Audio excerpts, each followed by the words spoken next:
బంగారం, బ్యాంకులు, ఇతర ప్రైవేటు సంస్థల్లో ఉన్న విడిపించి కొనబడును. కొమ్మూరి గోల్డ్, ఆంధ్ర మరియు తెలంగాణ. నమస్తే, వెల్కమ్ టు మనం టీవీ. నేను మీ ప్రియాంక. ప్రెసెంట్ ఉన్న సిచ్యువేషన్స్ లో చాలా మంది కూడా ఐవీఎఫ్ వైపు మొగ్గు చూపుతున్నారు. సో ఇది ఎన్నిసార్లు మనకి యూజ్ అవుతుంది, అలానే పుట్టే బేబీ హెల్దీగా ఉంటారా, మనం ఎలాంటి ప్రికాషన్స్ తీసుకోవాలి, ఇలాంటి వాటిపై అవగాహన కల్పించడానికి ఈ రోజు మనతో పాటు గైనకాలజిస్ట్ డాక్టర్ కావ్యప్రియ గారు ఉన్నారు. వారితో మాట్లాడి మరిన్ని విషయాలు తెలుసుకుందాం. నమస్కారం. నమస్తే అమ్మా. మ్యామ్, ఐవీఎఫ్ అనేది ఎన్నిసార్లు ట్రై చేయొచ్చు అంటారు? ఐవీఎఫ్ అన్నది మాక్సిమం అంటే ఇంత నెంబర్ అని ఏం లేదు. మీరు ఒక యంగ్ గా ఉన్నప్పుడు మీకు గనక ఎన్ని ఎగ్స్ రిట్రీవ్ చేస్తారో, యంగ్ ఏజ్ లో ఉన్నప్పుడు సపోజ్ 25-26 ఆ ఏజ్ లో ఎన్ని ఎగ్స్ మీకు రిట్రీవ్ చేస్తారు, ఎన్ని చేసాక అందులోంచి ఎన్ని ఎంబ్రియోస్ వచ్చినాయి, ఎన్ని సైకిల్స్ మీకు అవి పెట్టగలము అన్నది ఒక ప్రాస్పెక్టివ్ క్యాలిక్యులేషన్. తర్వాత కూడా మళ్ళీ మీకు ఎన్ని ఎగ్స్ మిగిలినాయి, మీ ఏఎంహెచ్ వాల్యూ ఎంత, ఇప్పుడు అయిన ప్రీవియస్ సైకిల్ సక్సెస్ ని బట్టి మళ్ళీ మనం ఎన్ని సైకిల్స్ వరకు వెళ్ళొచ్చు. So it all depends on number of eggs you have. Maximum నేను చూసింది అయితే పేషెంట్స్ ఒక 10 సైకిల్స్ వరకు తీసుకుంటారు. 10 సైకిల్స్ తర్వాత they get demotivated. Okay ma'am, ఎందుకని మనకి నెగిటివ్ వస్తుంది, మనకి ఎందుకు ప్రతిసారి సక్సెస్ అవ్వదు? కొన్నిటికి ఇన్నిసార్లు అయ్యాక కొన్నిటికి రీజన్స్ ఉండవు. కొన్ని ఒకటి మనకి యూట్రస్ లోపల ఎంత రిసెప్టివిటీ ఉంది అన్నది దాన్ని బట్టి కూడా ఉంటుంది.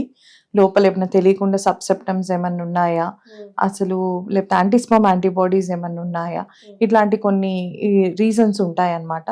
సో యా, దానివల్ల కొన్నిసార్లు మనకి ఫెయిలియర్ అన్నది అవ్వచ్చు. అందుకనే ప్రతి సైకిల్ ముందు ఎంబ్రియో ట్రాన్స్ఫర్ చేసే ముందు హిస్ట్రోస్కోపీ అన్నది వెరీ వెరీ ఇంపార్టెంట్. ఓకే.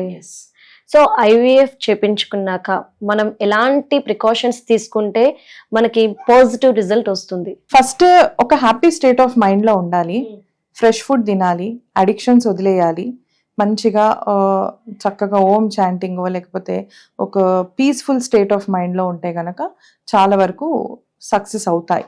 కొన్నిసార్లు ఎందుకు అవ్వవు అంటే అది ఇడియోపాథిక్. ఐవీఎఫ్ అందుకే సక్సెస్ రేట్ అన్నది 45%, ఎప్పుడు కూడా 100% అని చెప్పరన్నమాట. యాక్చువల్లీ కొద్ది రోజులుగా మేము వింటుంది ఏంటి అంటే గనక డెలివరీ అయిన తర్వాత, ఆపరేషన్ కావచ్చు, ఫ్రీ డెలివరీ కావచ్చు, డెలివరీ అయిన తర్వాత నెక్స్ట్ పుట్టబోయేది పాపో బాబో డాక్టర్స్ కి తెలుస్తుంది అని చెప్పి. Is it true? డాక్టర్స్ కి తెలుస్తుంది అంటే రేడియాలజిస్ట్ కి తెలుస్తుంది. ఇలాంటి మన ఇక్కడ ఇండియా లాంటి కంట్రీలో రివీల్ చేసుకుంటూ పోతే వెళ్ళి జైల్లో కూర్చోవాలి. ఓకే, అదే యుఎస్ లో అలాంటి కంట్రీస్ లో అయితే జెండర్ రివీలింగ్ అనేది it is very normal. Okay, మనకి ఇక్కడ ఎక్కువగా ఫీమేల్ ఫీటిసైడ్ చాలా కామన్. ఆడపిల్లల్ని ఎక్కువగా ఎంకరేజ్ చెయ్యరు కాబట్టి, సో అందుకని దాన్ని అరికట్టడానికి జెండర్ రివీలింగ్ అనేది చెయ్యరు అనమాట. ఓకే, అంటే నెక్స్ట్ పుట్టబోయేది ఎవరు అనేది కూడా మనకి తెలుస్తుంది. ఎంబ్రియాలజీ ఐవీఎఫ్ బేబీని ప్రిపేర్ చేసేప్పుడే తెలుసుకునే మెథడ్స్ ఉన్నాయి, కానీ ఎవరు చెయ్యరు. Okay, because nature has to take its own way to come. So అందుకని చెయ్యరు. సో అలా చేస్తే మాత్రం ఇండియా లాంటి కంట్రీలో ఇల్లీగల్. కొన్ని కండిషన్స్, కొన్ని మనకి జెనెటికల్ డిసీజెస్ ఉంటాయి where they are predominant in male or female. అలాంటి కండిషన్స్ ఉన్నప్పుడు, అలాంటివి డిసీజెస్ రావచ్చు నెక్స్ట్ జనరేషన్ కి అన్నప్పుడు, మేల్ వల్ల అయితే రావచ్చు అలా అనుకున్నప్పుడు మటుకు జెండర్ రివీలింగ్ అనేది చేస్తారు. చేసి తర్వాత మరి అది ఉంచాలా తీసేయాలా అని డిసైడ్ చేస్తారు. ఓకే, యాక్చువల్లీ చాలా మంది డాక్టర్స్ డెలివరీ టైం అనేది ఇస్తుంటారు 9 months 10 months. సో 9 months అయితే అబ్బాయి, 10 months అయితే అమ్మాయి అని చెప్పేసి వీళ్ళకి ఫిక్స్ అయిపోతుంటారు. అదొక ఎంజాయ్మెంట్, వాళ్ళ సెల్ఫ్ ఎంటర్టైనింగ్, గెట్ ఎంటర్టైన్డ్ అంతే. అంతేగాని మంత్స్ తో బేబీ ఎప్పుడైతే ప్రాపర్ గా ప్రిపేర్ అవుతుందో ఆ తర్వాత మాత్రమే అంటారు. అంటే 9 months కి మీరు డేట్ ఇచ్చారు అంటే అమ్మాయి మనకు తెలిసిపోతుంది మేలా ఫీమేలా అన్నది. 16 weeks కి ఐడెంటిఫై చేసేయచ్చు. కాకపోతే ఇది మేలా ఫీమేలా అన్నది పేరెంట్స్ కి ఒక గేమ్ లాంటిది. బాయ్ అయిండొచ్చా, లేదు ఇట్లుంది సో మేల్ అయిండొచ్చు, లేదా అలా ఉంది సో ఫీమేల్ నాకు ఎక్కిళ్ళు వస్తున్నాయి, లేదు ఫీమేల్ అయిండొచ్చు, ఏదో సిల్లీగా చెప్తూ ఉంటారు.